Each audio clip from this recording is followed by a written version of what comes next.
Welcome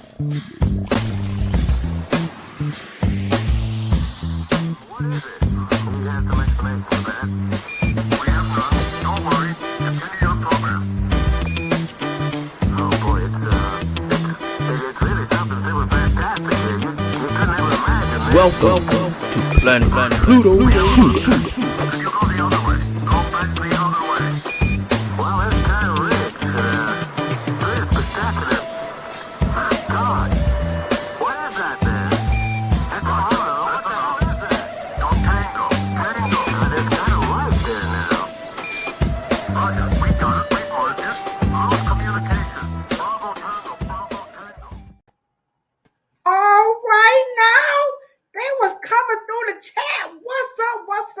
Welcome to Planet Pluto Psuedo, the dope podcast with who we be, right?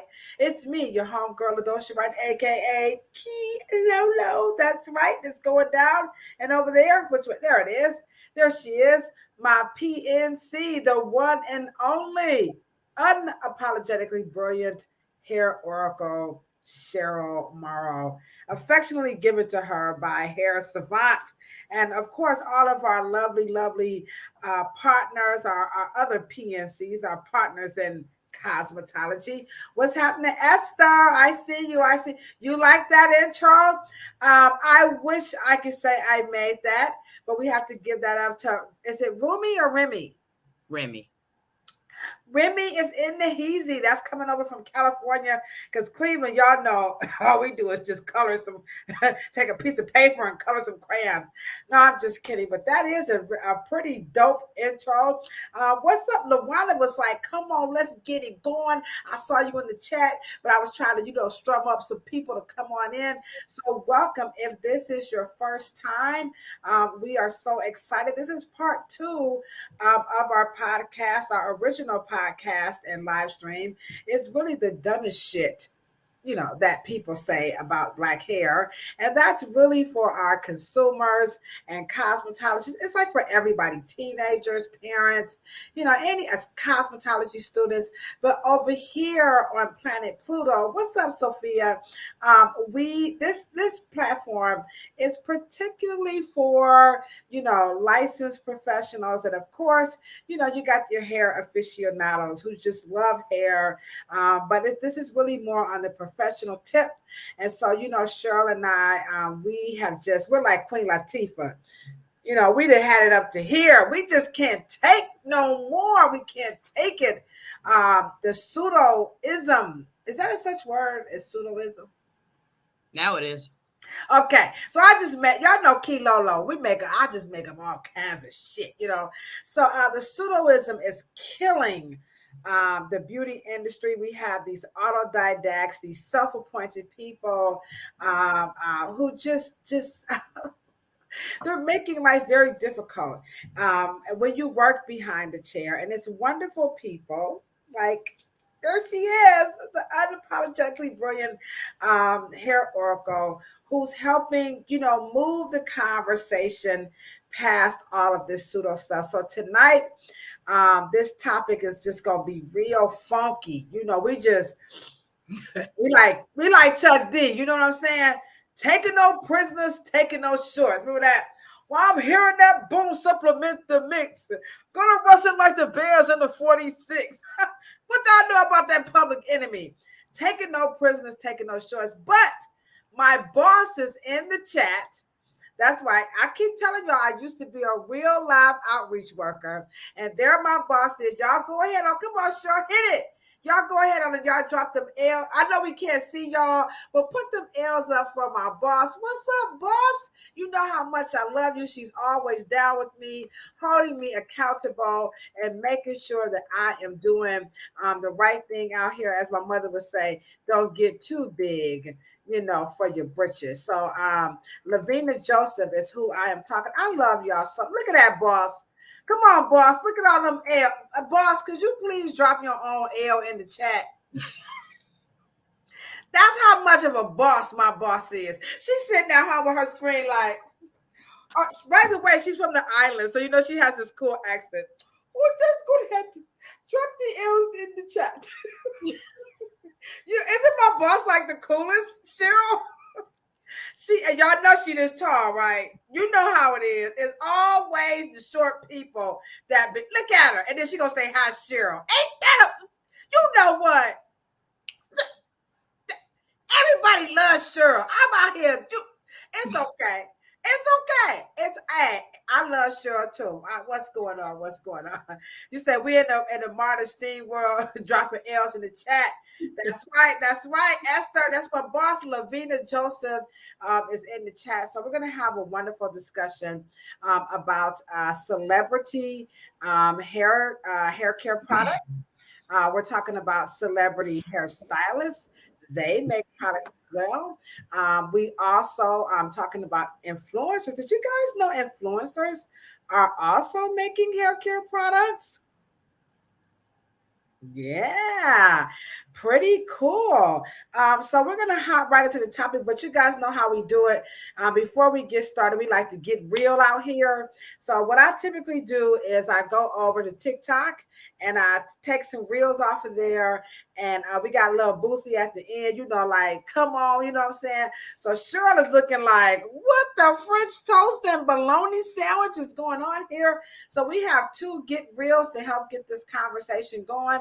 And again, we are talking about celebrities making hair care products. This is going to be really, really good. So let's start off. Come on, let's get real with Win. Do y'all remember Win? Cheryl, you remember Win? If you remember the Win hair care products, spell it in the chat right now. We'll give you a couple of seconds. Let's see who all remembers Win. Remember Win?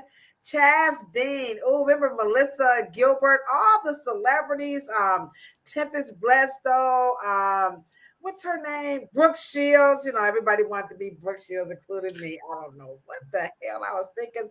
But anywho, let's see who can spell Win. If you remember Win, let's see who drops it in. Look at Beauty according to my wife. She spelled it just right. W-E-N. And for that, Miss Wynn, if you email me at ladoshaw@yahoo.com, I will send you a legitimate complimentary hair conditioners. I have a leave-in and I have a moisturizer. So you'll get two of those if you email me at ladoshaw@yahoo.com, provided you live in the United States. It costs like hell to send overseas. So here we go. Remember When? Here we go.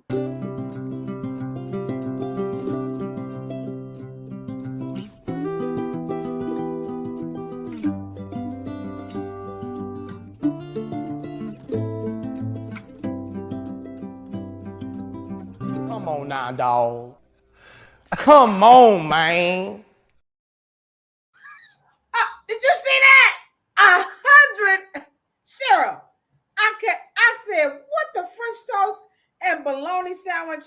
They said that was the largest amount of complaint. Now, you guys are sitting up here talking about the relaxers are causing all kinds of cancer. You remember that, Cheryl? That said, the relaxers is causing all this cancer. This dude got about 100. Here we go. 21,000. I can't even say it properly. 21,000 complaints made directly to him. Boy, and I thought I was doing bad with that review. You know, my book. You know, Right. 127 complaints to the FDA. This is not last. This is today's news. Okay, FDA says this is the largest number of reports ever received, but y'all say relaxers cause cancer.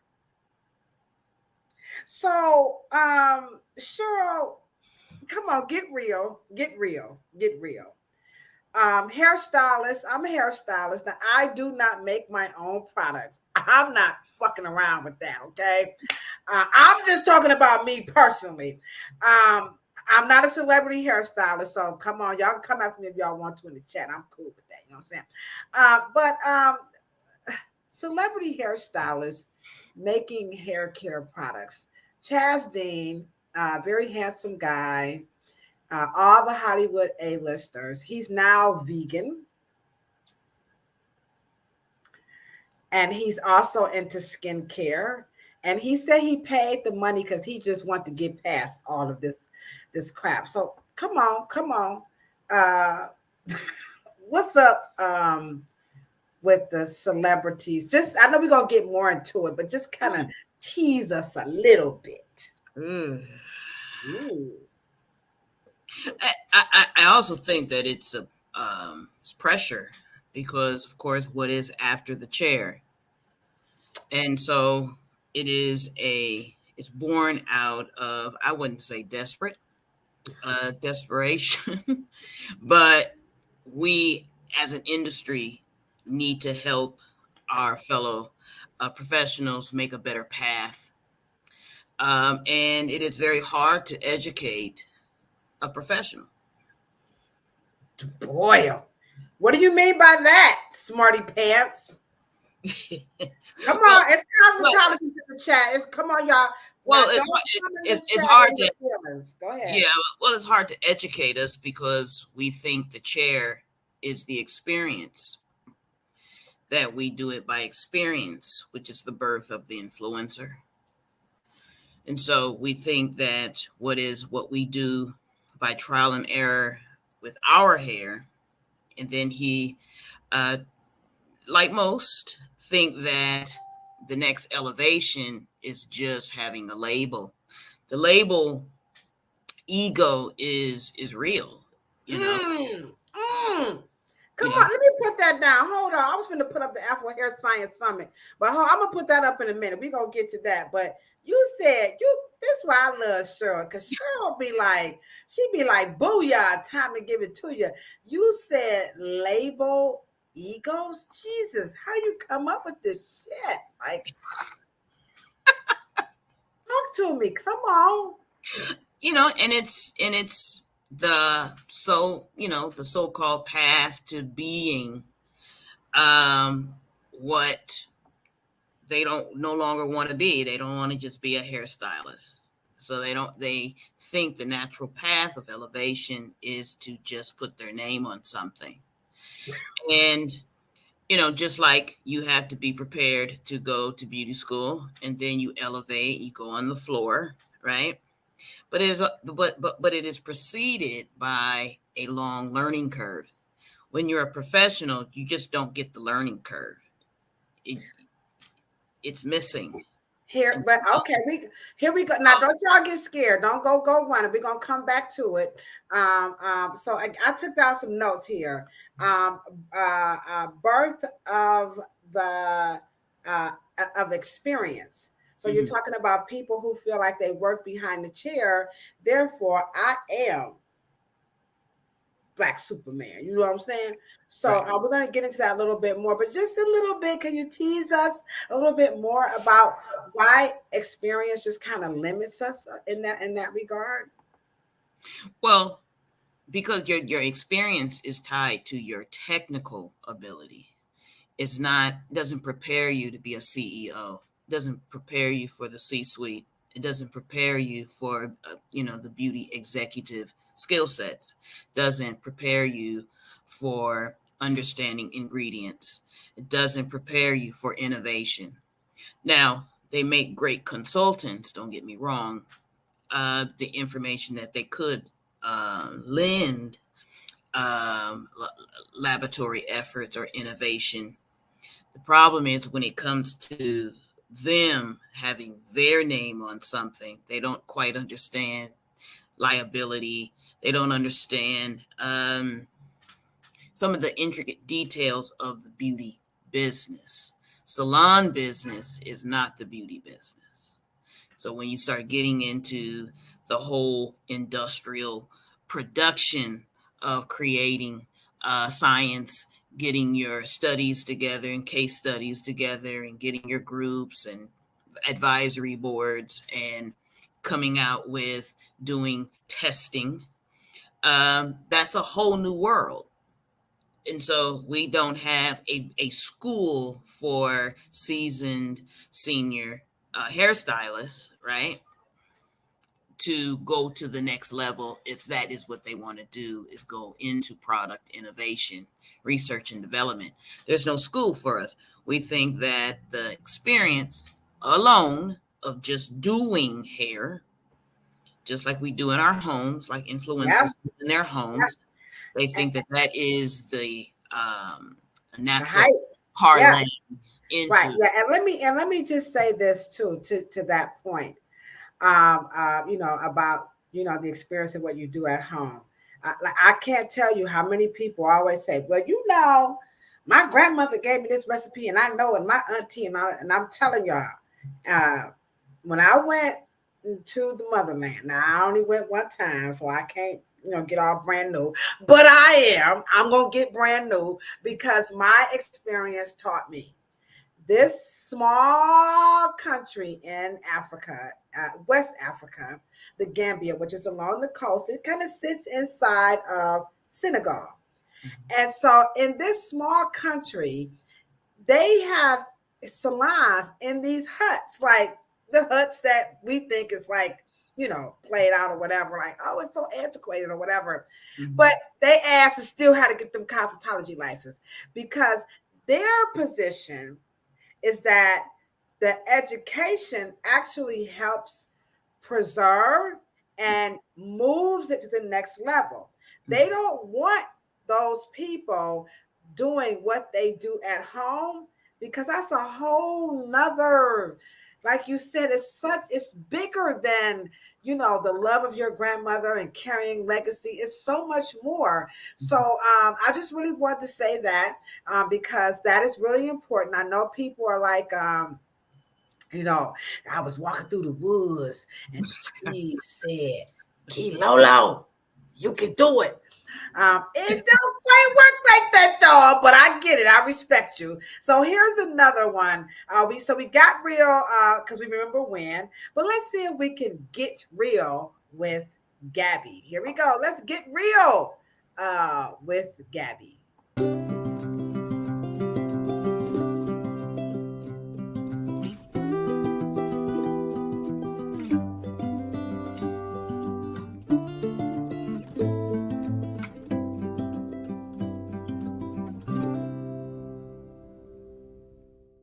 Come on now, dog. Come on, man. Come on. Now, this Gabby's flawless is kicking butt. It's infused. Did you guys see that? It helps revitalize your curl. It also makes sure you don't have to wash your hair as often. And it's only for $9.99 at Sally's. Is that so bad? It's affordable. It's accessible. It's infused with flaxseed oil, and it helps revitalizes, your curls and makes everything all luscious. And it also makes it where you don't have to shampoo your hair so often. You get to buy a couple of more days, and it's sold at Sally's.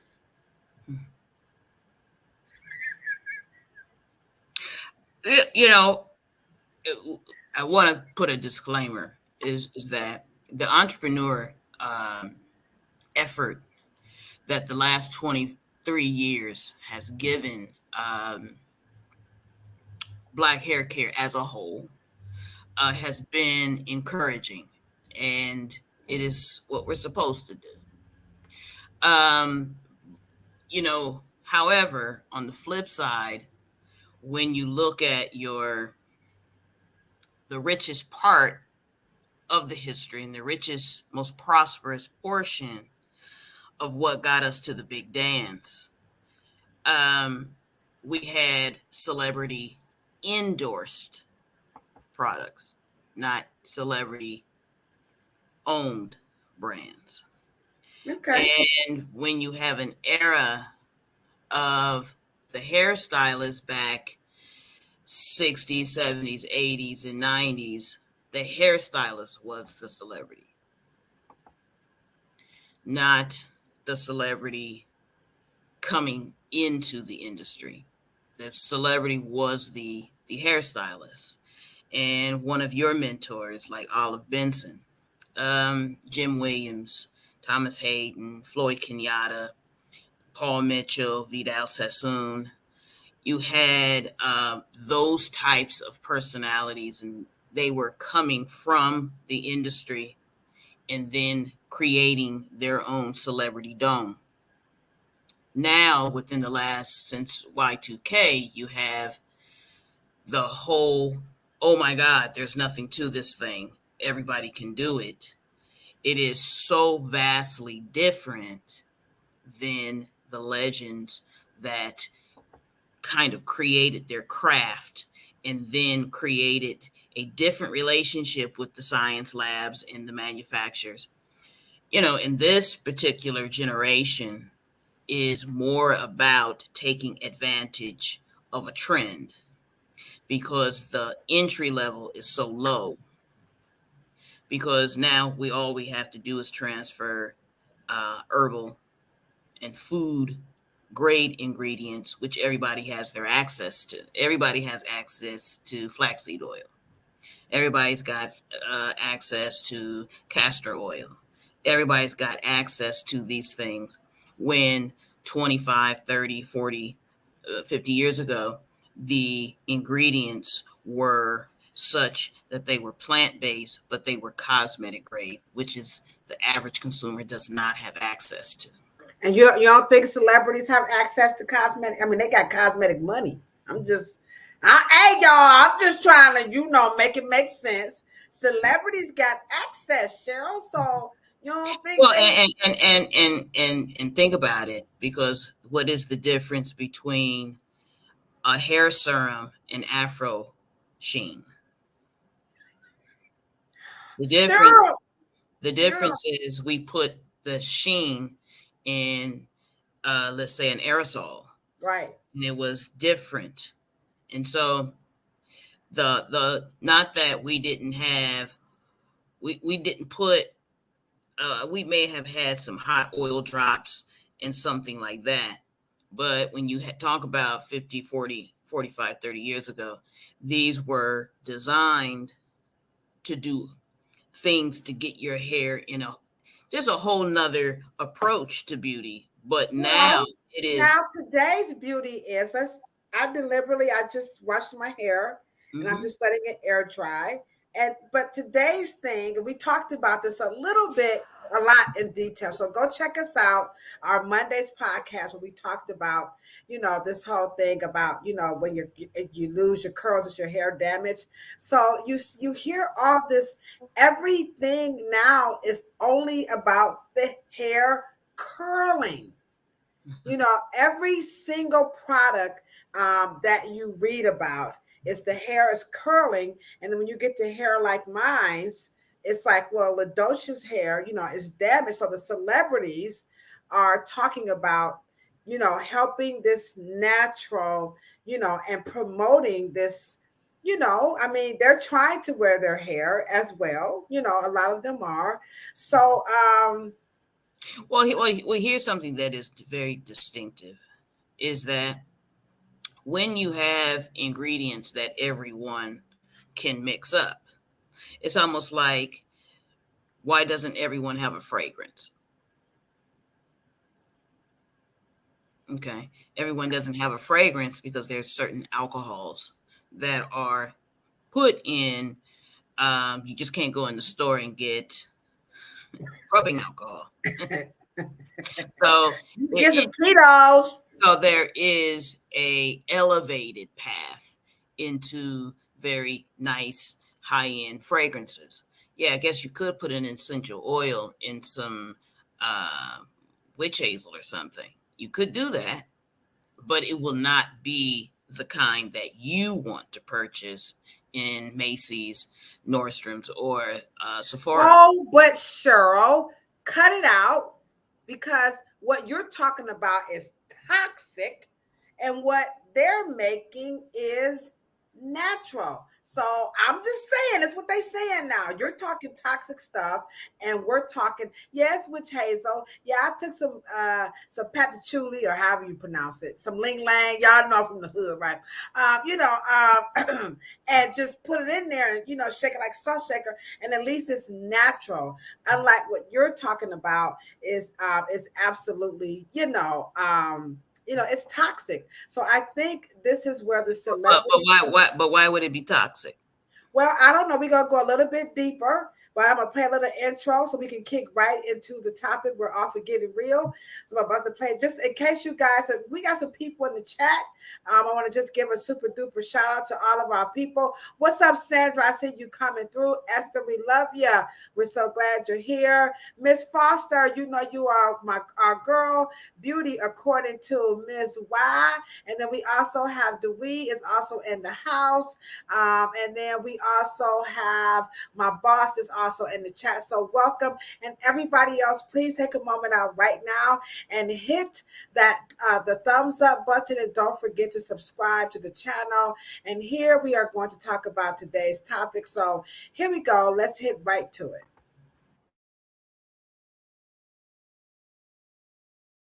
Life is about what you are born to do, serving a purpose. Having a big title and no function means nothing. Being in charge of a big name that has no meaning means nothing. At the end of the day, history will say that we were the generation that lost it all, lost it all, lost it all, lost it all. Let's get into it. That's very, very, very powerful. So I want to break that down because we actually have we got two parts of this topic, all right? But the first part, we're just going to hop right into it about the professionals versus the charlatans. The second part, we're going to go right into your influencers, your celebrity hairstylists, and then of course, we just, we'd be remiss if we, skipped the actual celebrities themselves. So the second part, we're going to cover those people who are really out here. They doing the thing. No, we can't hate. We got to congratulate. But let's hop into it. I think for the consumers, they believe that to some degree that the celebrity has some level of expertise. So when you say professional, now remember this particular platform is more for cosmetologists, right? And so we know we ain't gonna sit up here in front, we're gonna cut through the chase. The cosmetology education needs an enema. So we got that part. But it does have a foundation. So what's the difference in a professional and a person who is just really following their dreams to just have their own? I'm a celebrity. Don't hate me because I'm beautiful. But I want my own damn hair care products. When I heard Taraji P. Henson say she wanted to be the Fenty of hair care, and Rihanna's success in skincare and makeup has motivated a lot of celebrities to enter into the hair care arena. I think the issue is that, and too, Tabitha, I think Tabitha Brown. Oh yes, everybody loves her.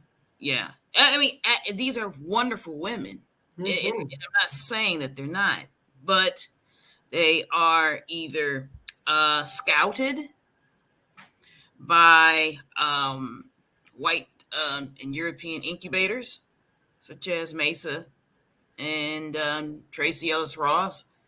I don't know if they're using their celebrity dome to go after these incubators, or the incubators and like Bain Capital are going after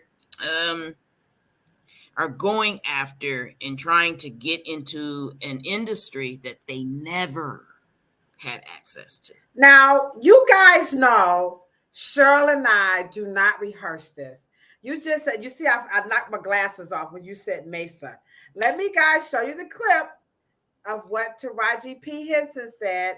Cheryl has no idea that I pulled this clip. To her point. Here we go, guys. Get ready. When I started this line, I was more concerned about hair scalp. the scalp, right? So when I took my formulation to Mesa, they expounded.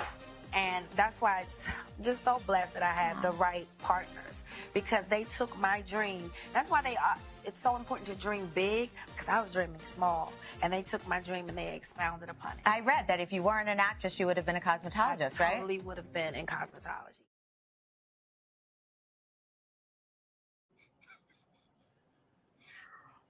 Who the hell is Mesa? I thought that was her cousin. I mean, I'm like, or her personal chemist. It's a company out of New York. Well, Excuse me, I'm about to close my computer. I quit. Esther, talk to me. Esther, I know you're. What the French toast and bologna sandwich did you just say? they are a white company out of New York. And so the key here is that she said they took her formulation. They not taking your shit. They not trusting you with your formulation. Didn't happen. And let me just say this. I think that if we could just tell the truth, we already know that by the time, let's just say, Paris Hilton or Beyonce or someone is approached. Now, a white beauty school in Brooklyn approached Tina, her mother, and Beyonce to open up or at least endorse a beauty school, and we've never heard about it. Maybe they didn't pursue it. Maybe, they didn't agree with some of the things that they wanted to do. But incubators, and this is the era, and this is something else that the Y2K natural hair movement brought into, they brought the VC, venture capitalists, and they brought the incubator. Target has an incubator. I don't know if Walmart has one. L'Oreal has one. Procter & Gamble have. And they have like a black hole kind of sucked in Carol's daughter. They've sucked in these particular brands. But under the guise, here's the dangerous thing, under the guise of trying to get a market that since the 1800s where Manny Malone created the vocation in the retail market, because of course segregation, the retail market meant us, right? And during the Bronner brother, the height of the Bronner brothers shows, what Europe did not have, we were very segregated. They did not have access to the ownership. They did not have ownership of our name, our likeness, our image. They and the beautiful makeup brands that were black owned at that time were Vera Moore, and it was a fashion fair. And these women, and it's almost like we all know the legend of Eunice Johnson, the wife of John Johnson. I mean, she traveled high and low and near and far to bring fashion and beauty to the Black community. But it was also not just the love of it, the dream of it. These women and men studied the art and sciences of the actual industry that they were approaching to give Black consumers a quality product, and not just trying to give them label ego, just trying to put us on, the way the Y2K natural movement tells the story as if we weren't doing anything prior to the year 2000. So you're saying the difference right now is that, professionals, period, are not just people who do the quote unquote work, but they really, really go above and beyond the extra mile. And when we say extra mile, we're talking about education. Absolutely. We're not talking about using their dollars and their influence to buy and pay people. I think Esther is very, very powerful with this statement here. She says, it's just your name on the packaging of their products by the end of the day. So it's what they pay for. And again, I just can't I have to keep showing you guys how authentic our platform is because we don't script this. So remember, we do have a book of the month that we promote right here on our podcast because that's the other thing. We want you guys to be learned people. And because this particular podcast is geared towards, professionals or your authentic, hair aficionado, we're bringing, resources that you guys can use. So in this book here, Styling Jim Crow, if you haven't got it, please go ahead on and get your copy. And it's by Julia Kirk Blackwelder. And here, to your point, Cheryl, about the professionalism, Eunice Johnson, the difference. Now, we're talking in the 50s and 60s, guys.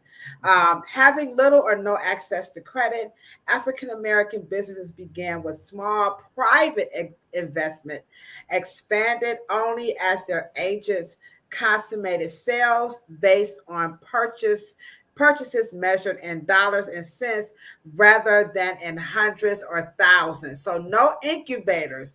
There was no such mesas.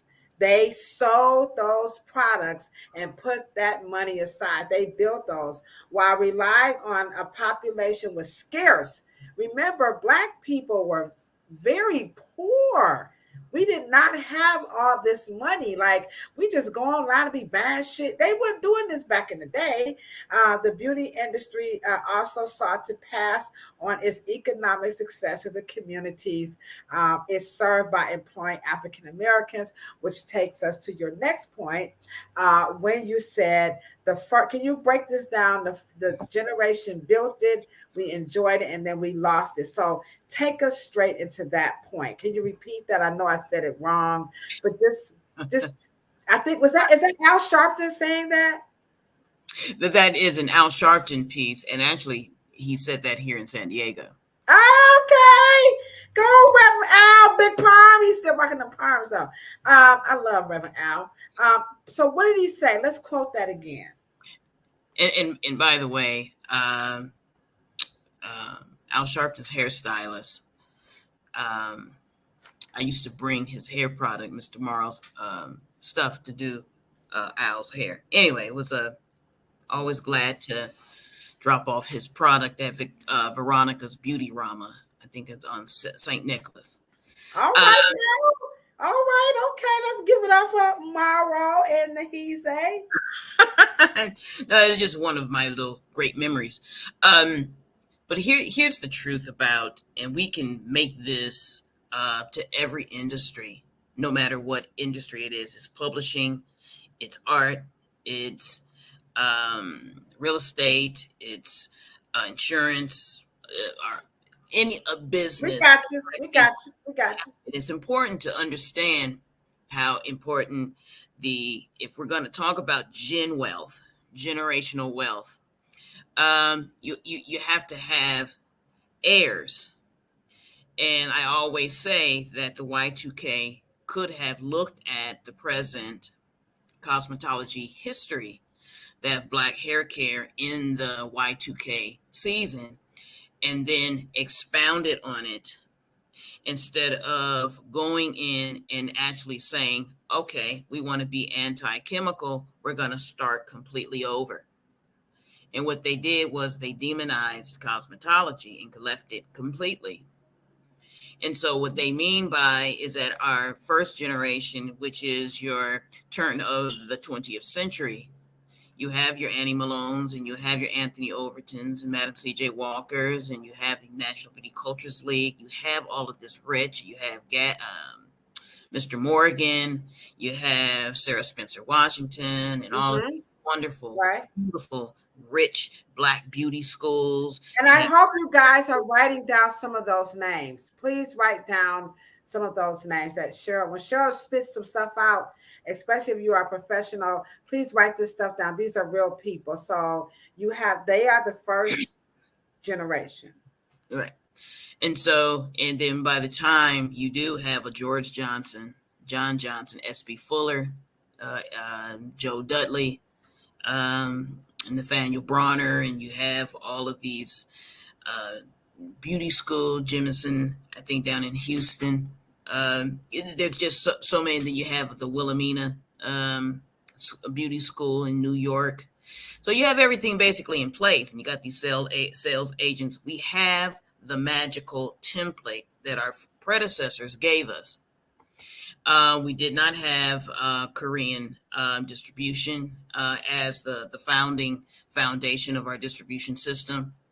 And when you think about that, Black hair care was owned by and controlled and influenced by Black people from soup to nuts, every industrial level: production, science, research, development, marketing, promotions, media, education, materials, textbooks, everything that was basically and Y2K just left it. So they said, we don't know what we're doing.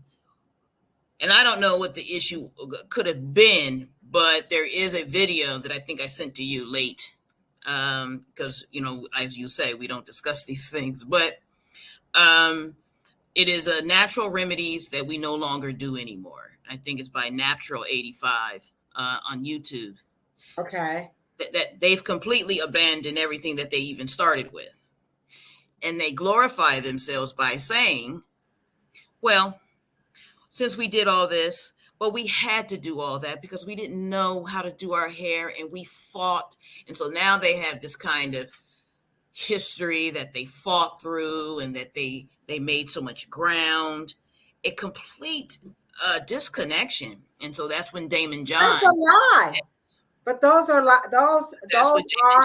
those are lies. By the way, guys, if you buy this book, every name that Cheryl mentioned, every name except Floyd Kenyatta, every name is in this book.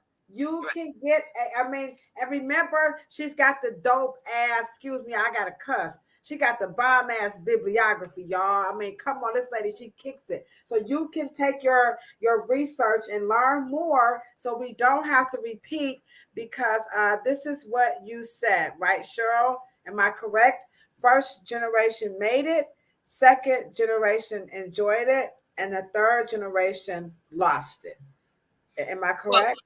Well, Damon John makes his point about when Black people talk about generational wealth. And he said first generation builds it. Okay. Second generation enjoys it. And then the third generation, Y2K, destroys it. Okay. Now, which means that when you are dealing with in competition in the marketplace with your Indians, Latinos, Hispanics, Asians, those particular cultures that coming into the Western world and they come into the United States, they are launch pad. They have a launch pad, but their launch pad is built in history. So they are accumulating wealth. They're not starting over every 25 years.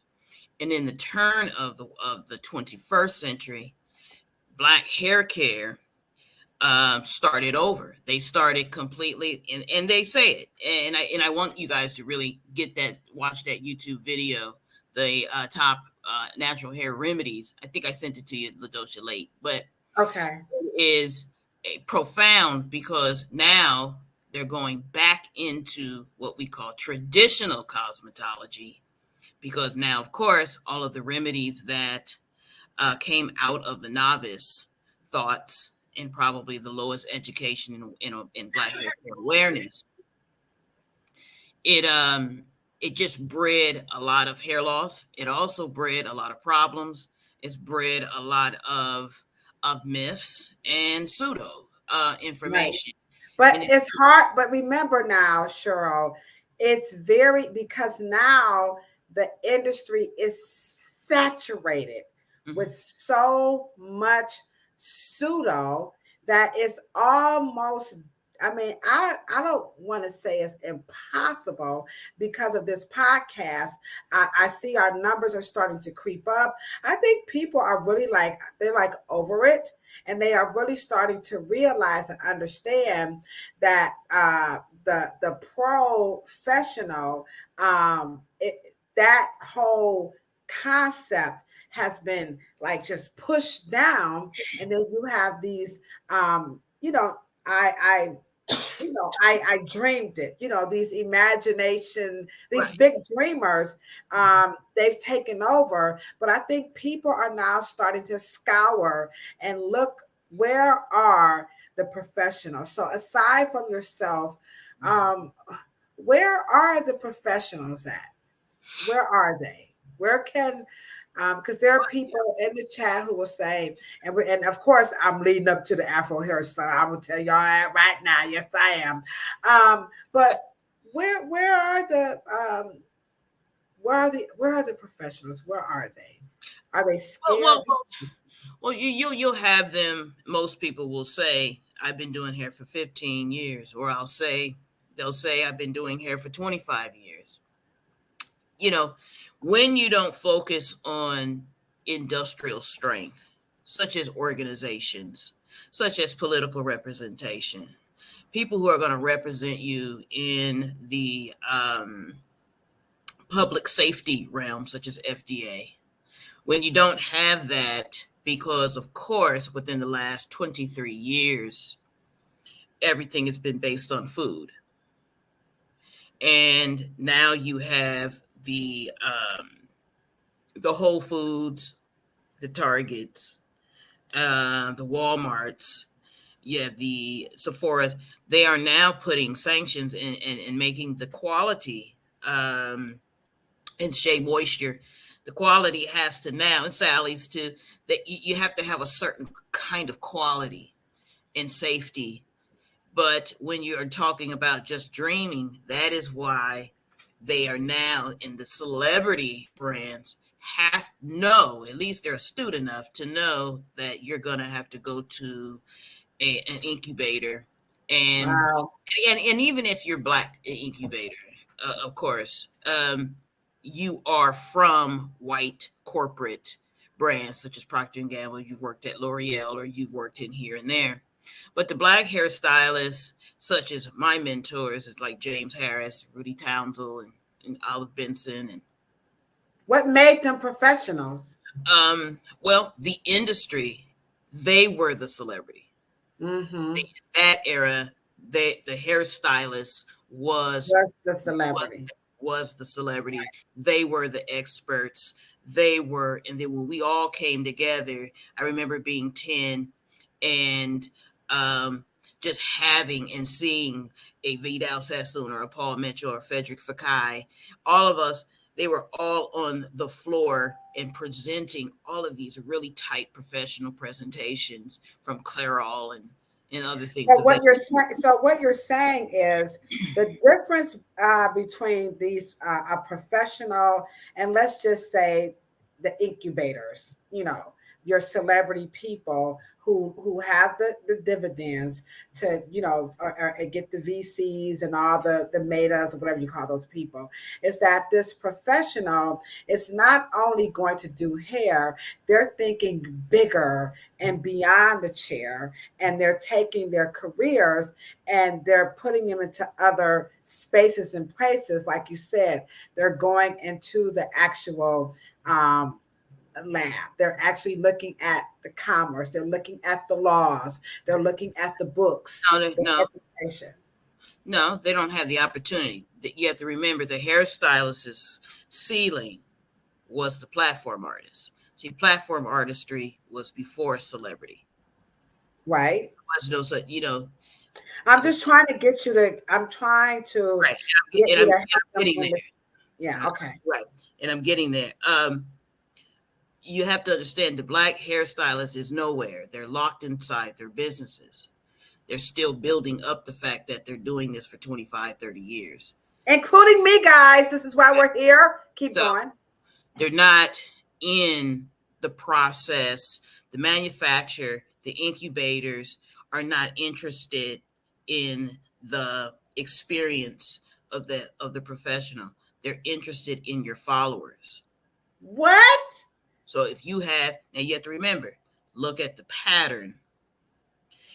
What? Y2K is a era of followers.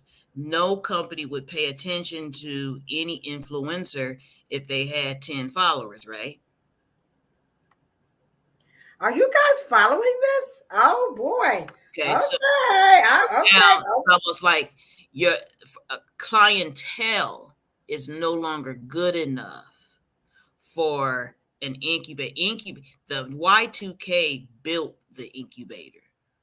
The Y2K natural hair built the incubator because it We all gave it started. away. Oh, I get Yeah, it now. it all started back in maybe 1980, 1991. No, I would say about 1997, 1998 with Nia Online. And with Nia Online with these large groups, and then you had her last name was Williams, who started these Black women on tours and all of these coalescing of these large groups of Black women. And then that dovetailed into this whole natural of the influencer. And then you have the Curly Nickies, and then you had all of these people speaking about being natural as if their mother had never been natural. So I know, that's why I kept. so they erased everything prior to that. And then because even when Black people, they are 1960 natural hair movement, the natural hair Afro wearer, the Afro natural wearer did not look at the one who got the process. See, when Black men wore process, we didn't demonize them. They just wore a process. They wanted to be cool. And Black women were pressing and curling and doing the croquinole.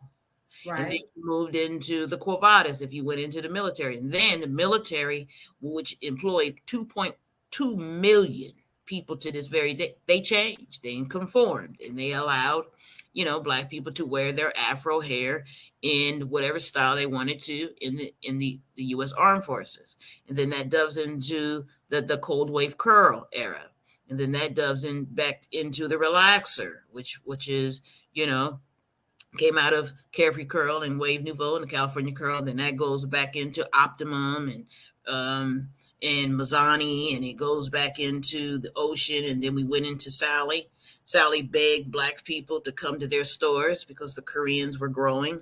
And then we did that. And then we'll into Rio and Copa, and then into the weave era. And then you go into the locks and chops of New York, and you go into the lock shops. And then you have lock. So are you saying? Are you saying there are no professionals? Because you. Well, what I'm saying is that the industry in and of itself does not see the actual professional these days. Within the last 23 years, clientele and expertise is not enough. You have to have followers, but stylists don't have time to get followers. It's very. Let me just say this one last thing, is that by virtue of the difference in lifestyle, a professional is working. They don't have time to build a following on social media. So social media within the last maybe like 2012, they were working in their salons. They didn't have time to build a following and build on Instagram. They didn't know that movement happened so fast. And so now, within the last, I would probably say 8 to 10 years, hairstylists are just now getting some kind of prestige and momentum on being the experts. But by this point, you don't have the followership. So incubator and a VC wants to capitalize on the followers of Tabitha Brown. They want to and by the time, you talk about Carol's daughter was so early in the development of the social media and influencer.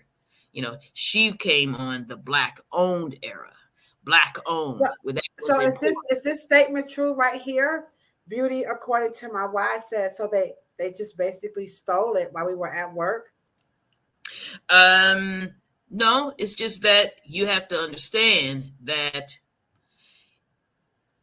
the Black hair care industry is built through the salon. The Y2K took it out of the salon and took it and put it in the bathroom and Damn. in their video camera. And then when they did the video and put it in their video camera, then it became, and then they had this motif of us against them. And we are going, and we don't have anything for our hair. And we don't have anything, and we don't know what we're doing. Instead of saying, well, we are deciding to be pro-natural, anti-chemical, but they had this real egregious and disdain for cosmetology, and they went completely as if we don't know anything. We have to fend for ourselves, and we're going to go back to our bathrooms, set up our phones and our camcorders. The camcorder probably about 2008, 2012. Then we're going to get our phones, and then we're going to just be experts because we're just going to do it by trial and error.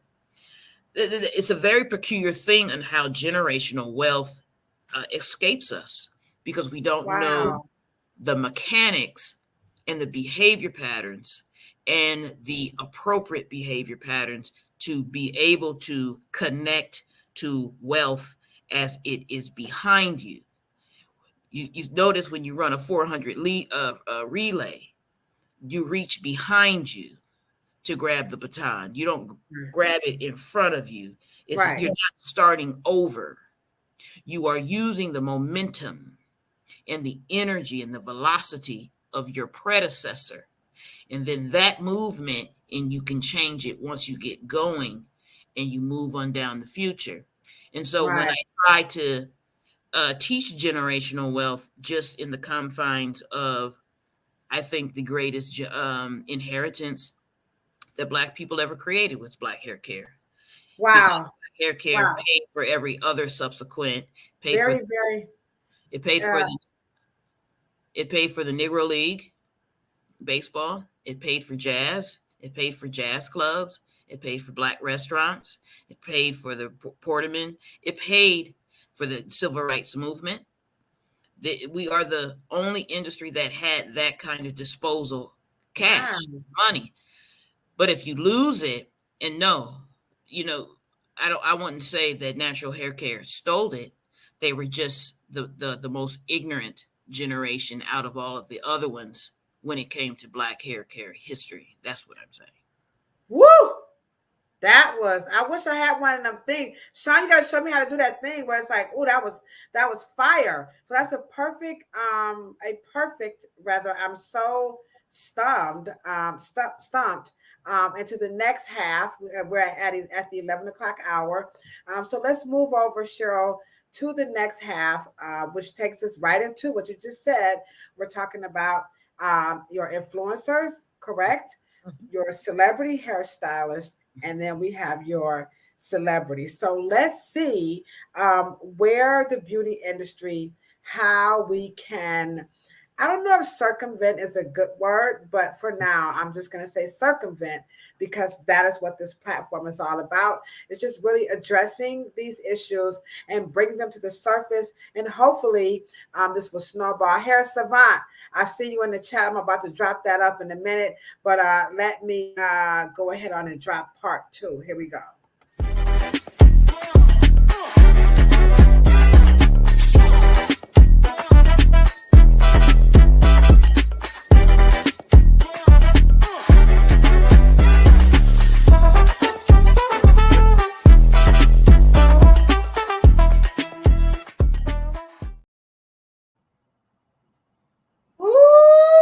Some sexy mofos.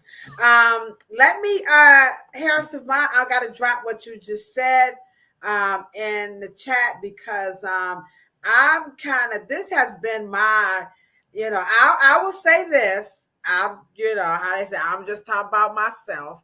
I entered the industry coming out of it as an outreach worker.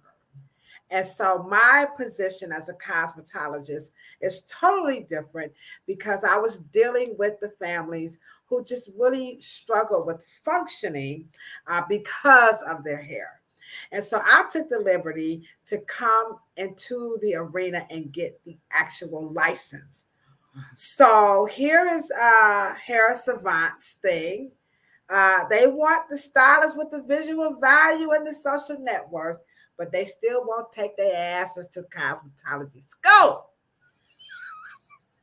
Come on, Harrison Run. I hope I can meet you at the Afro Hair Summit. We're going to drop that commercial. The tickets are moving. We're getting some sales, guys. You don't want to miss this. You're probably not going to hear Afro Hair Science taught in any capacity like Cheryl, because this is Afro Hair Science, not Afro Hair Styling. But to his point, they want the stylist with the visual value and the social net worth, but they refuse to take their asses to school. So I went to school, and the reason why I went to school was because of exactly what Hair Savant just typed. I felt that as a professional, it would be very disrespectful of me to use my college degree to try to teach some people something that I felt. I didn't know anything about hair. I'm going to tell y'all that off the rip. My mother had to peel my damn fingers off the bedpost to get my hair combed. So I did not wanting to be a cosmetologist ever. It was nothing I ever, and as a matter of fact, I didn't even go to a hair salon really until I really opened up one. So everything that I know about hair, I'm just speaking for myself. I was taught. I went to classes. I paid. Education works. But you hear all these things that, well, the salons failed us because they fucked our hair up. So we got hair savants argument, but on the other end, I don't know, anybody in the chat agree with that? So on one end, get the education. On the other end, they're stupid as hell. The hairstylist mess everything up. So that'll take us right into your celebrities, your platform artists, your influencers. And so how do you address that, Cheryl? Because that's real. Well, one of the things that I found myself, and I'm going to be very honest, and that I stopped doing panels. Cheryl,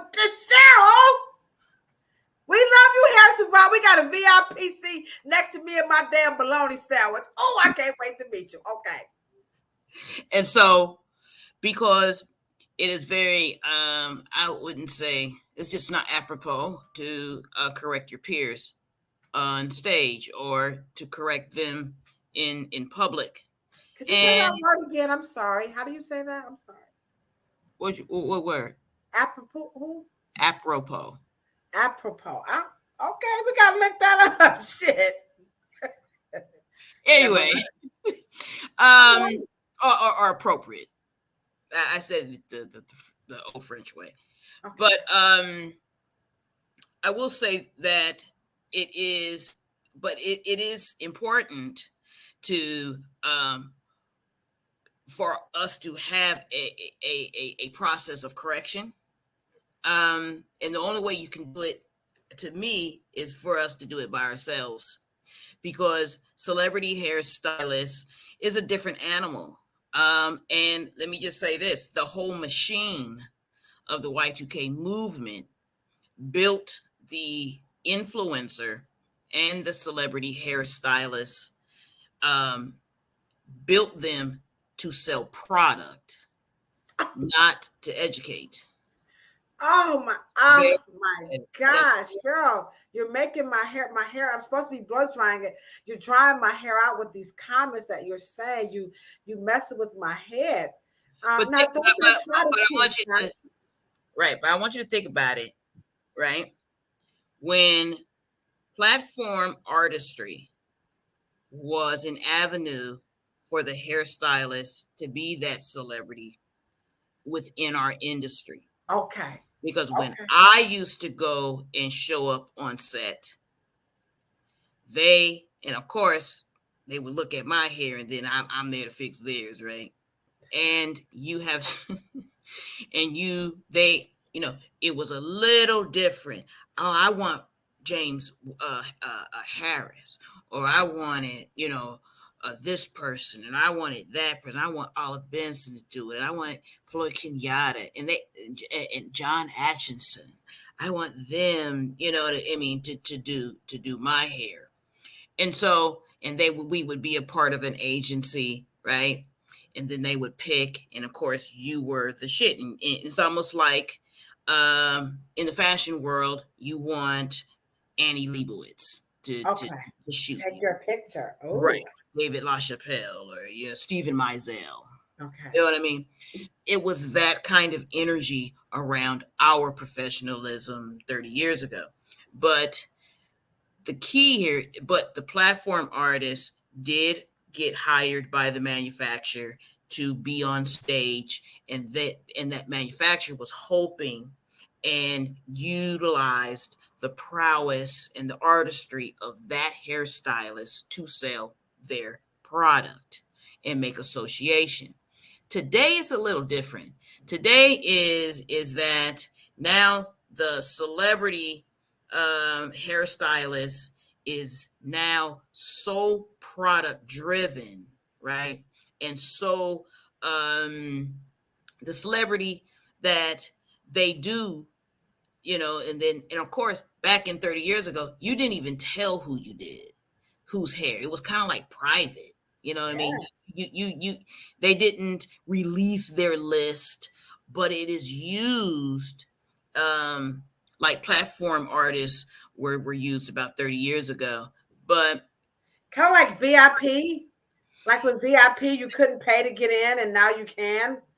But these celebrity hairstylists, and I'm talking about the ones that I've just been doing it 15 years and newer, but the ones back in maybe right, they were rich, very successful, very financially successful, and they worked hard, don't get me wrong, but in the last probably 20 years, it has been just about a labor force. I mean, they work really they work really hard. But back to Mr. Hair Savant's point, the social capital and the social currency is driving these incubators. They're driving their success. But you know what's interesting? Sorry for cutting you off. Is that we've been talking for like about an hour now, and the conversation is about them making products. And what we have discovered in this 1 hour, and I know y'all like no shit Sherlock, but y'all know me, I'm a diehard optimist. They're just really not making the products at all. And so what you are right, it's not based on that. It's not consumer safety. It's not about that. It's about the opportunity is so advantageous and so infectious. It breeds greed. I mean, it really is the most chance for us to get a hold of this bonanza of Black hair care and all of these biracial people, and all these people of color, all these Afro curly people. They want in. Well, let's play this clip. Play this clip because she was trying. I think I'm gonna let y'all be the judge of this. I got a couple of them to help get this. Here we go. This is happening, Tracy. Can you hear us in there? I can hear you, Derek. It's like, those are available on patternbeauty.com. It's a great rubber band. Oh, okay, all right. Well, then now everybody knows that the best part and the beginning of a hair care routine is to make sure that your scalp stays clean. But for those with curly, coily, and tight textures, guys, I only have 6 minutes, so it's gonna be fast.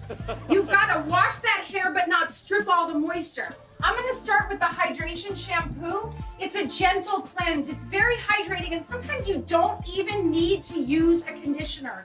Today I'm going to, because I'm on camera live. And you can buy this on the site right now, or you can go to patternbeauty.com. The dumbest shit people say about black hair. I mean, you can't knock the hustle. This girl was in the shower on the stage. She's got her own line of hair care products. I mean, Jesus Christ, she's like the epitome of that's out of the incubator called Beach House. I'm sure you're just messing up the sex orgasm. Everything is, oh my God, all the penises are just going down on this channel. Nobody's making, thank God I have one authentic. So what about this? And it's not about it not being I think you don't think she made this. Hold on. So I don't know if you guys know this, but I just launched my new hair care line called TPH by Taraji. Can you see it? And I always like to start with cleaning my scalp because you cannot expect to have healthy hair if you don't have a healthy scalp.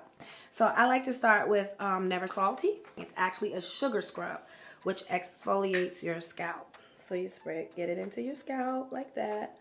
I usually like to just go through and part it and get it all in the scalp. I created this line because when I started working in Hollywood, I wanted to protect my hair. So I started wearing weaves, and what I found hard to do with weaves was, I was wearing these incredible protective hairstyles, but how was I to take care of my hair and scalp while in these protective hairstyles? The dumbest shit people say about black hair. I mean, you don't think she came up with that? Like, it's called Never Salty, but it's sugar, and you put it on, and those are scalp care. Look at that applicator. That's kind of dope. I mean, as a consumer, it would just. I mean, it's Taraji. It's Taraji. No, she said that she had an incredible team, and when you guys go on the Mesa beauty website, Stop saying that. I can't take it. They have a fabulous, wonderful European team of all of this wonderful thing, and it looks fabulous in their trailer and their video. They have all the assembly line and lab, and it looks so fabulous. Let me just say this, guys. Celebrity endorsed beauty. They did it with Fashion Fair. It's a very famous. Eunice Johnson had all the R&B singers, with Fashion Fair. Celebrity endorsed world is not a bad thing. No one is saying that. But they say they're making it though. But they say they're making it. Esther says none of them made these products. No. So come on, y'all, help me out, sure. Come on now. And let me just say this: a celebrity hairstylist is a consultant at best. They may say, "Oh, you need to have this in it and throw that in it." How Emerald Lagasse would do, bam. You throw this in there and throw that in there. They're a consultant at best. Well, let's hear what Gabrielle has to say about that. I'm here with the incredible Gabrielle Union. Flawless, your hair care line. Yes. Is it true? I read that in 2017 you launched it, but then halted it, took a pause, and wanted to relaunch the business to a certain criteria you felt was necessary. Can you tell me about that? Yeah, we wanted I wanted to wrestle back the company. I wanted to make it Black owned. The dumbest shit people say about black hair. To redo the formulas, I wanted to partner with one of my best friends and who's also an amazing celebrity hairstylist, Larry Sims. And I wanted to make sure that Larry was in the lab creating these formulas to make sure that things actually work. Okay. Now, I've been a consultant. I am. But I'm how I remember Della Reese in Harlem Nights. She said, "I'm an honest hoe." Anybody remember that? Come on, put a laughing emoji in the chat. Remember Della Reese said, "I'm an honest hoe." I'm an honest consultant. I would never tell a company that I have the ability to do those kinds of things. And I consult with some wonderful, wonderful companies. And let me just say this: she is your not point that we're consultants, right. She is not supposed to. Well, her hairstylist took her formulas. That's what she said. Right, she did. She didn't take his. He's the professional, right? You see Right. how the professional got snubbed again? You know, he placates, and he's, working under these formulas that we don't know where they come from. And let me just say this to you. It is very difficult for this generation of beauty entrepreneurs to even have or even learn innovation, because they don't have any there's no treatment trends. It's just, ironically, it's activator. I know. It's just lotion. You know what I mean? This is why I wore I'm gonna wash my hair. I'm just gonna let it air dry, because I was hoping somebody come to the chat like, "Don't your hair all damaged?" I was like, "Let's give me some curl activator," and then and so that's the thing. I just want to say this. I can't believe that people actually fell for the natural hair movement, because I kept saying, "Well, ain't that a Jerry curl?" Like, All they did was try, and remarkably, I don't know if you realize that the last the dumbest shit that people say on Monday, you had natural hair care people, and even all of the influencers, they're going to go back and get cosmetology products of 40 years ago, like Affelgy, and they got Pink Moisture by Luster. They're getting all of the products that were throwbacks, and they just relabeled them. Right. Well, I don't even know if they relabeled. Now they're going back to get them, because the products say Affelgy and the products say Pink Lotion by Luster. They're going because they now understand they missed something. Yeah. Missed it. Yeah, you can see the natural hair now is taking a big fall, and I don't think these people, these celebrities are really understanding their investment is about to literally go down the drain. But check this out now. If you are a licensed cosmetologist, here is what Cheryl and I have to offer for you. If you would let me do your hair.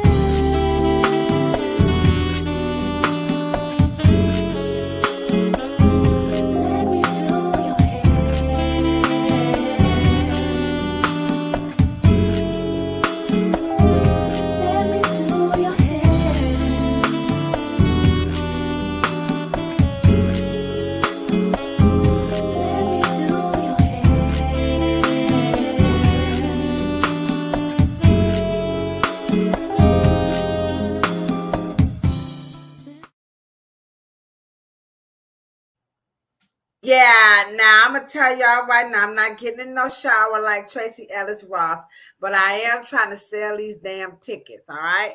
I want you guys to hop on over to afrohairscience.com. Come and learn with us. I mean, we could really do. I mean, someone put in the chat, I think that was you, Esther, who wanted to know where could we learn about African American, history and hair. Come to the Afro Hair Summit. Nobody is teaching this stuff. When you come on the 23rd, I'm going to be there. Hair Savannah is going to be there. I just saw Beauty According to Miss Wise. She said she's going to try to get a ticket. There are some people who are coming. We got Maria Powell from Powell's Barber and Beauty Supply. We have the OAB. Some of those members are going to be there. Cheryl is going to be in the house. Cheryl has 4 wonderful topics that she's going to cover. She's going to cover coil mechanics. She's going to cover hair loss. She's going to cover the future. We're talking about cream wear and hardware when it comes to Afro textured hair. And then last but not least, she's going to talk about, more dispelling these myths. So Cheryl, why these 4 topics? Actually, they were born out of the first Afro Hair Science Summit, which was amazing. And we didn't get to really hit on hair loss, and I think that it has taken it means something different. I think, unfortunately, dermatology still doesn't have any answers, even from 23 years ago. And we are here after everything that has happened. The trichology did not do, I think, a good enough job to hit it. And we just need to deal with hair loss in a different way. Well, we just need to have a different conversation about it. And so, but the hairstyles were staying after the summit in July, and they were asking me to they wanted more of that, and for us to take our time to go through that. And then of course, the way I teach is important because I want to make sure that my professionals understand. I believe that the information and the correct information is already in your head. Ooh. I just need to move the junk, and then the common sense, your ability to critically analyze, it's already there, and then we just back into it that way. And then coil mechanics, I believe that the misunderstanding that you grew up with your hair as a little girl and a little boy, for all of a sudden, for those things to be lost, and y'all talk about y'all don't know what to do. So we go back and we marry our childhoods and things that in curly and afro curly hair. We learn how to manipulate that, treat it, prevent it, and preserve it, and all those wonderful things. But we do it from an Afrocentric perspective, and not what cosmetology, in terms of white cosmetology or straight hair cosmetology, teaches us to do, and all the bad habits we've gotten into that get us into and creates conditions and disorders. Right. And so I thought, and that was very popular in this last Afro Hair Science Summit. Yeah. You see, now, how many classes do you get to go to, right? And the educator is right there on the post. I mean, literally, physically on the post of the students to follow through right there on the spot to learn. I'm just going to share, because I know, again, this platform is really for your licensed professionals, your barbers, your cosmetologists, your natural hair stylists, and of course, your Afro hair or just hair aficionados. But I just have to share with you guys, again, some benefits. My brother, he's our salon coordinator. It reads Sherian Smith. He is in the chat, and I could just share with you. I mean, when you go, anytime your educator has all that math stuff behind her head, you already know this ain't gonna be no regular class. Let me just say that. That's number one. So don't come in here and think you're gonna be on your phone, like, trying to post or whatever. Bring your ink pen, you and your paper. You are going to actually be in the class. You're going to learn high thought thinking. I mean, the conversation, the education, the training. It wasn't like that ABC. Y'all know how we go to those trade shows and they just kind of, let me just give you an overview. Oh no, Cheryl ass be teaching, okay? I mean, slideshows, like really educational stuff where you're just focused. So that's one. Two, very interactive. A lot of times we know stuff, we don't know stuff, we're afraid, and then sometimes we just don't know. When you come to this class, you will be able to unleash that because we are around each other. So y'all know I got my money's worth. Y'all already know I was up in there like, oh no, that ain't what I was taught. So you're going to be able to just let it all hang out. And like she said, use your brain, which was very different compared to what I had been taught in other capacities. Also, for if you work with other people, if you work in a salon or you're in a loft, go grab somebody to come with you, because our salon, we were already like, we was sticking the thieves up in that mud. But I'm telling you right now, it's a whole different vibe, our language, like we notice like the things that she taught us, and we keep seeing it work every day. Our confidence, our love for one another, our love for the art, it's like totally, it's so different, y'all. And then I know, last but not least, I know y'all gonna be like, I know your ass gonna get to it, but I am. Money. Oh my God. I mean, money, real life, like cash, money, money to the BILLB. I'm talking about dollar bills, y'all. Dollar bills, y'all. Dollar bills, y'all. Your products move. She has so much to offer, and we don't get this, y'all. You just heard her talk about your celebrity, your platform artist. I'm not saying they don't care about us, but I'm just speaking for myself. I have been to so many hair shows and trade shows. I love them platform artists. Lord knows I tried to be one, but I'm too fat. I be thinking about chicken spilling all that food, and they wasn't giving me enough money. So I was like, I can't do that. It just was not for me. I mean, every now and then you'll get somebody, a celebrity, but they dog your ass out so tough. You be like, oh, really? Oh, Harrison Fine. I was like, oh, hell no. Nah. I'm Kilola Boo Boo. We could go out in the back and do this here. Forget all, you ain't paying me that much. So I already knew I wasn't going to make it in the celebrity because my attitude is totally okay. I'm just speaking about me. So I knew I have to go and get behind that chair and work. But to Cheryl's point, it's 23 years in the game, and thinking that we just going to buy some products and sell them, that's not going to be it, y'all. We're going to have to raise the bar and take it to another level. So get your tickets to the Afro Hair Summit. Don't be afraid. If you are, come on anyway. If you're scared, just come on anyway. Cheryl, how do we wrap this up with these celebrity hairstylists and these platform artists, the influencers, and just the whole celebrity hairstylist? So all of those people in making hair care products, I know you're not saying don't buy it. I know you're not saying that, but no. Well, one of the things that you guys have to remember, and we are the purveyors of truth, public safety, public information, keeping them informed, keeping them, savvy enough to be able to make decisions on their own. However, this is very important that we try to think in a generational wealth kind of way.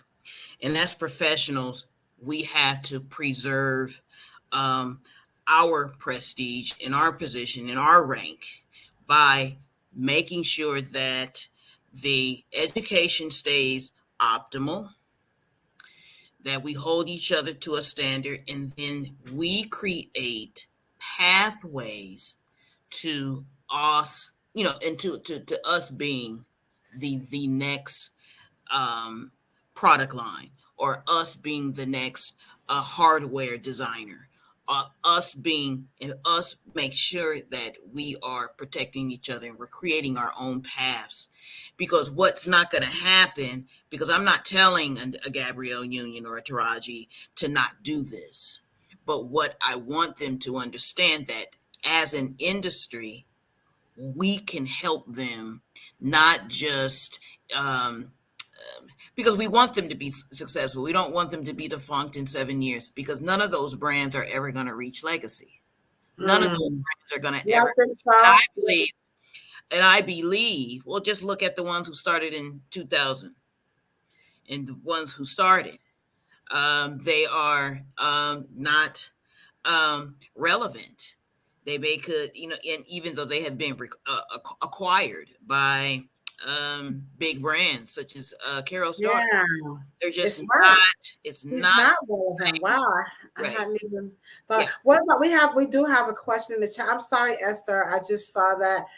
We have two questions. So one is, how do we make African hair care history more accessible? Can you speak to that? Wow.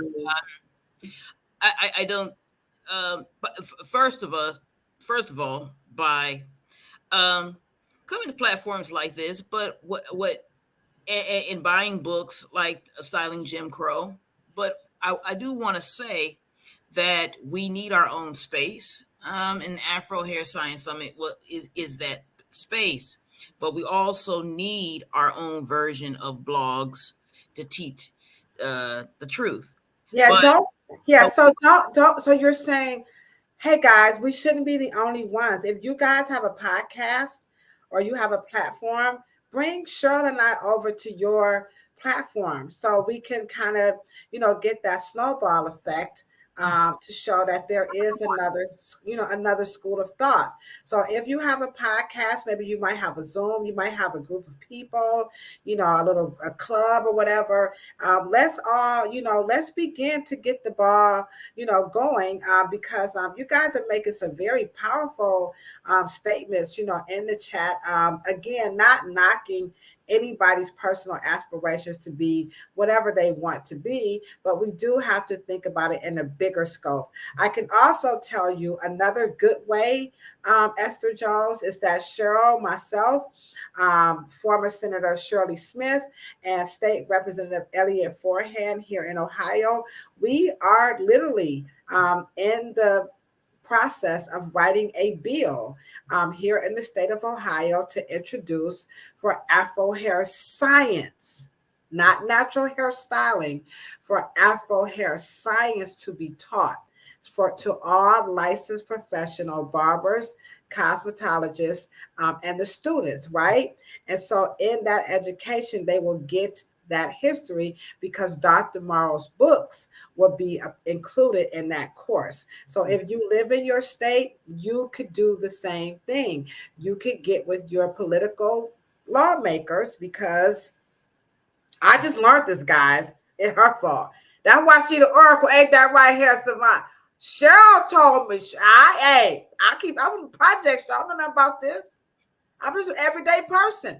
So here we are writing laws. This is not impossible. You pay your taxes. They work for us. You'd be surprised. Hey, so you could do something like that. So Esther, that's definitely one of the ways. Shan wants to know, will you be teaching anything like online, or, are you going to be making any videotapes or things of that nature? Absolutely.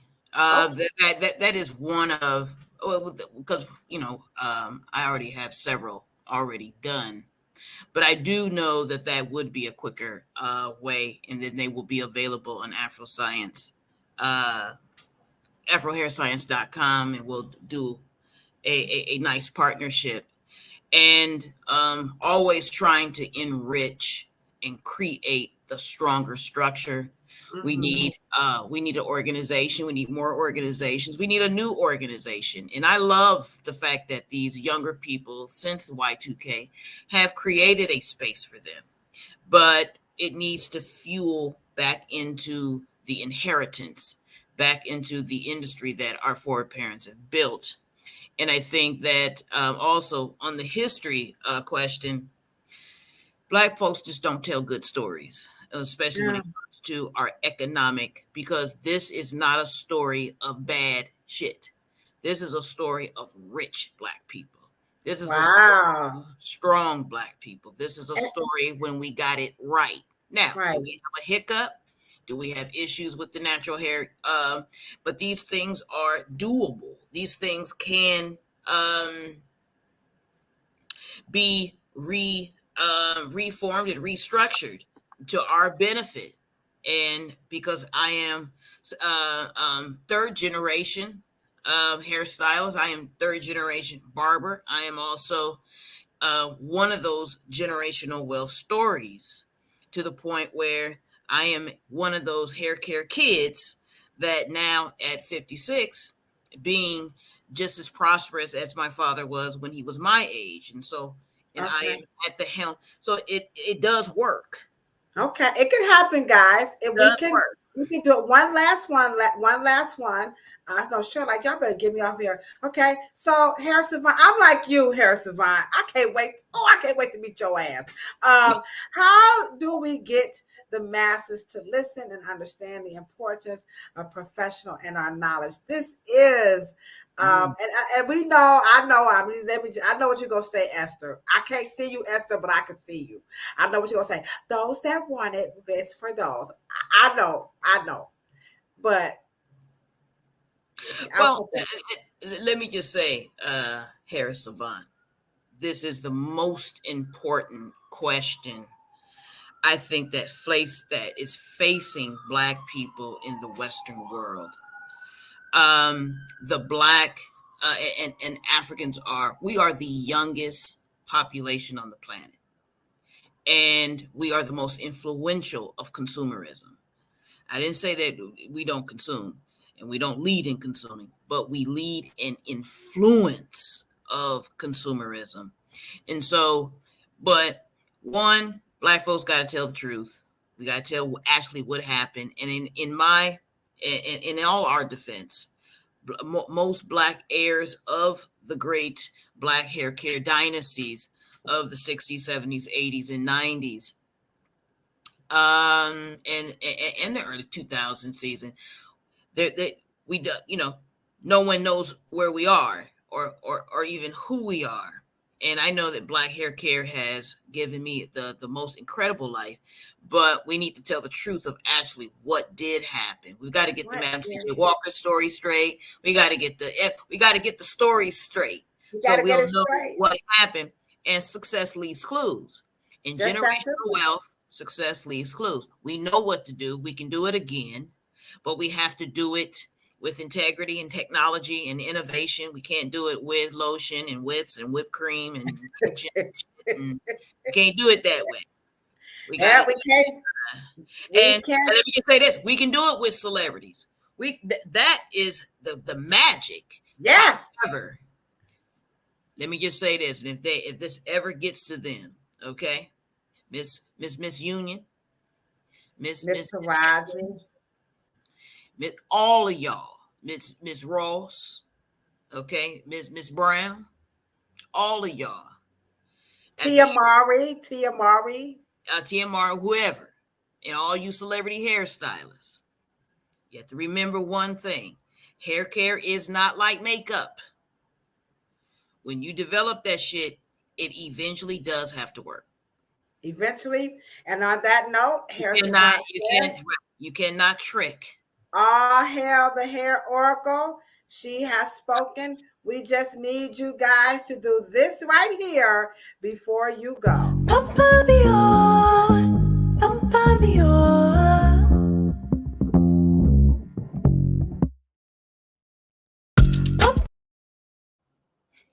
All right, it's not too late to hit the thumbs up button.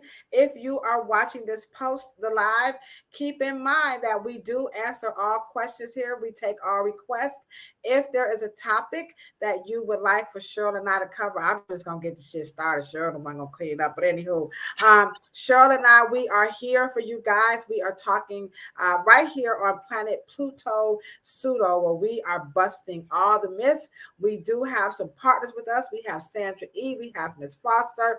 We have Esther, our newest member. Hair Savant is in the heat. We're gonna eat our little bologna sandwiches together.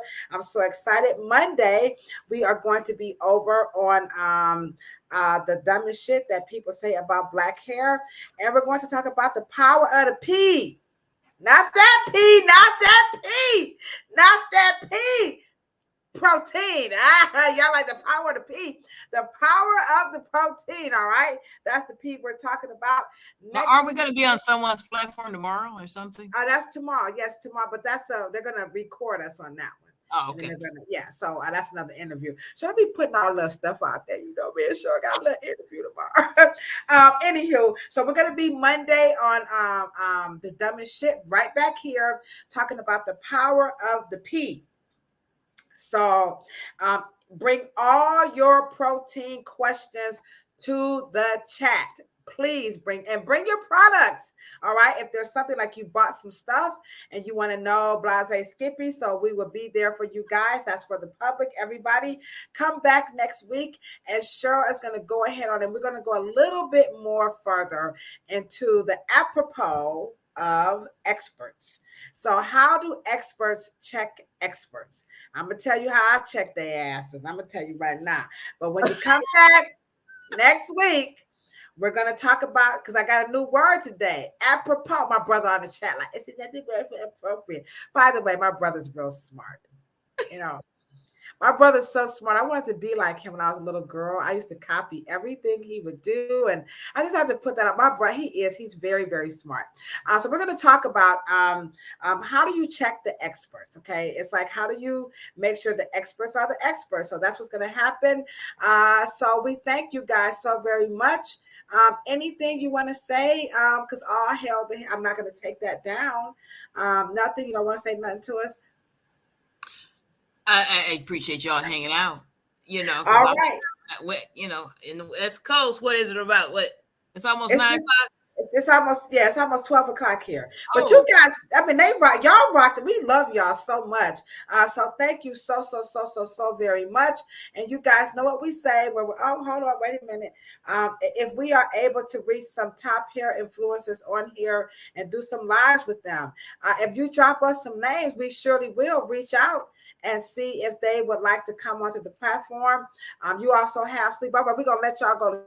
Drop some names of some influencers that Cheryl and I can see if they will come over to the platform and have a chit chat with us. We would love to invite them to come over. We don't know who they all are because we at work all damn day. So you know what we say when we're signing out right here? Y'all know what it is, right? Good, better, best. Never let it rest until your good is better and your better is best. All right. Good night, guys.